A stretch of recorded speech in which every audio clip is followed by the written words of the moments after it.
une semaine macro intense avec des chiffres qui seront spectaculaires ou qui ne seront pas. On en parle avec Frédéric Ducrozet, donc en visioconférence avec nous depuis Genève, stratégiste chez Pictet Wealth Management. Bonjour et bienvenue Frédéric. Je cite évidemment alors la consommation avec les ventes au détail aux États-Unis, notamment au mois de mars. On aura des enquêtes de confiance avec le ZOO en Allemagne. On aura le PIB chinois en fin de semaine également pour le premier trimestre. Là aussi, on aura sans doute des chiffres historiques spectaculaires. Et puis, une marque d'inflation très attendue pour le mois de mars, dès demain, avec le CPI américain. Est-ce que les marchés sont prêts à ce déluge de statistiques d'une part et à l'explosion des chiffres qu'on attend, Frédéric ? On est un petit peu en terre inconnue d'une manière générale. Et j'allais dire que c'est la même chose pour les résultats des entreprises au niveau micro comme macro. On est aujourd'hui au deuxième trimestre 2021, un an après la chute spectaculaire, elle aussi, de l'activité avec les premières mesures de confinement. Un effet de base, ça se calcule. C'est notre métier en termes d'économistes, de prévisionnistes. Mais tout ce qui est au-delà de l'effet de base, il y a une énorme marge d'incertitude.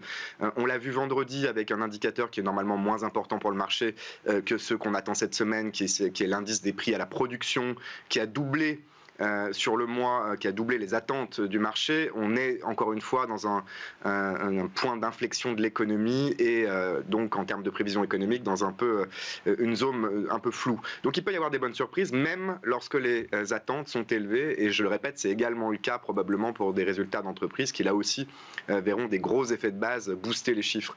Mais on va se servir ensuite de ces indicateurs là où ça va vraiment être utile, je pense, pour les perspectives au-delà des quelques semaines qui viennent, et bien pour estimer notamment des éléments plus structurels. On sait notamment aux États-Unis qu'il y a énormément d'argent de côté, de l'épargne des ménages, plus de 1000 milliards de dollars accumulés, le stimulus budgétaire et les chèques qui ont été envoyés aux ménages.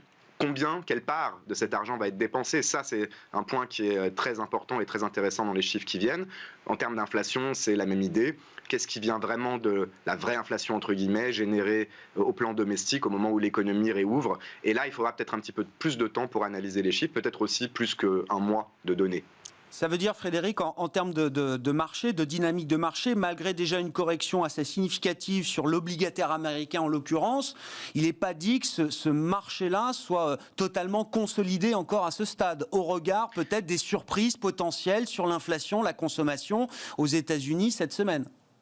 Exactement. On a beau attendre plus de 3% d'inflation dans les mois qui viennent aux États-Unis, si on a 3,5%, c'est quand même un sacré choc en termes de chiffres et de headlines qui sort sur Bloomberg, c'est clair. Maintenant, au-delà de ça, et là aussi la réaction vendredi des marchés me semble particulièrement intéressante, on a l'impression qu'on s'est quand même habitué à ce régime, qu'il n'y a pas non plus des attentes d'inflation à 4 ou 5%, c'est quelque chose qui est gérable. On a Jérôme Powell, le patron de la Fed, hier sur la télévision américaine, qui réaffirme son soutien sans faille à l'économie, son engagement à maintenir les taux bas, et qui d'ailleurs cite plutôt les risques de nouveaux variants, de nouvelles augmentations des cas, y compris aux États-Unis, plutôt que les bonnes nouvelles. Donc vous avez quand même un environnement de marché pour l'obligataire qui est toujours relativement favorable, et les taux, jusqu'à preuve du contraire, n'ont pas dérapé jusqu'à 2%. Donc pour le moment, so far so good, ces conditions me semblent réunies pour qu'au-delà de la digestion qui va être nécessaire et peut-être un peu longue cette semaine, la suite se passe plutôt encore bien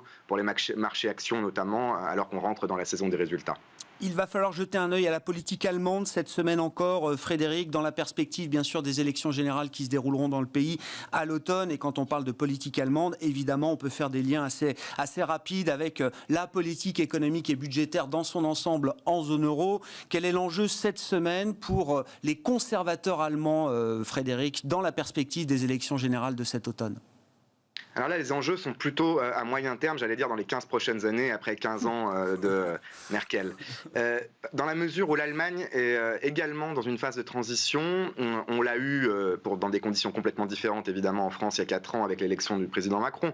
Il n'y aura pas, a priori, de nouveaux candidats sortis du chapeau en Allemagne. On a maintenant officiellement 2 candidats déclarés à la tête du parti de la CDU, du Parti conservateur, et donc à l'élection pour septembre. Et on vient d'avoir ce matin la confirmation que le parti parti bavarois, CSU, soutient officiellement le candidat déclaré avant, Armin Laschet. Et donc c'est le candidat de la transition, de la continuité malgré tout après Merkel. Et ceci dit, même si on a cette confirmation pour l'ensemble du parti dans les jours qui viennent, il n'est pas du tout garanti, de mon point de vue, que tout se passe comme prévu jusqu'en septembre, parce qu'encore une fois, l'Allemagne se cherche. On a un parti écologiste qui est au numéro 1 dans les sondages, sans aucune contestation possible, et en fonction du candidat de la CDU, justement, Armin Laschet serait potentiellement plus favorable pour eux. Les Verts pourraient tenter une alliance et changer complètement, là aussi, la nature de la politique économique en Allemagne et pour l'Europe. Et dernier point, qui n'est pas des moindres pour la zone euro en l'occurrence, on a ce blocage de la Cour constitutionnelle allemande, temporaire on l'espère, de la mise en œuvre du plan de relance européen. Donc on a beaucoup de sujets en Allemagne et la politique allemande pourrait du coup devenir plus excitante que d'habitude. Ce sera un des grands enjeux effectivement sans doute de cette année 2021. Je vous laisse pas partir sans un commentaire sur la BCE. Frédéric, comment est-ce que vous appréciez les dernières communications qu'on a pu avoir des différents membres de la BCE?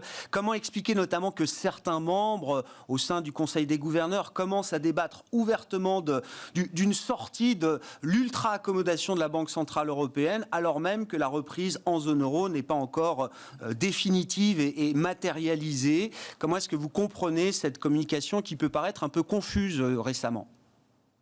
Elle est un petit peu confuse et un peu vague pour des bonnes raisons. C'est que la BCE n'est pas en mesure aujourd'hui, avec 19 juridictions, 25 membres du Conseil, de se mettre d'accord plus précisément sur des objectifs. On a senti que ça craquait un petit peu sous ce consensus qui est malgré tout très large. Et la présidente Christine Lagarde est vraiment accréditée de ce consensus à la BCE depuis un an dans toutes les mesures qui ont été prises. Et néanmoins, au-delà, si l'économie réouvre et les choses s'améliorent, on va sentir les gouverneurs allemands, néerlandais, belges également, pousser pour en faire moins. Et je crois que la réponse de la présidente, là aussi, a été parfaite ce week-end, y compris par son collègue Fabio Panetta, membre du board. Il n'est pas question de se comparer aux États-Unis, il n'est pas question de parler de tapering et d'arrêt des achats d'actifs. On n'est pas du tout dans cette situation comparable aux États-Unis. Il faut au contraire maintenir cet engagement à préserver des conditions financières. C'est très vague, mais on comprend bien, et je crois que le marché a bien compris aussi ce que ça voulait dire, le marché qui pour l'instant achète là aussi cette fonction de réaction de la BCE, et c'est tant mieux. Pas de complaisance vis-à-vis des objectifs et du mandat. Un tas de les objectifs et le plus vite possible sera le mieux. C'est ce que rappelaient effectivement les membres importants du directoire, Christine Lagarde ou encore Fabio Panetta, vous l'avez cité dans une communication ce week-end. Merci beaucoup Frédéric. Frédéric Ducrozet avec nous chaque lundi à la mi-journée dans Smart Bourse, stratégiste global macro chez Pictet Wealth Management à Genève. Voilà pour cette édition de la mi-journée. On se retrouve ce soir en direct à 18h30 sur Bismart.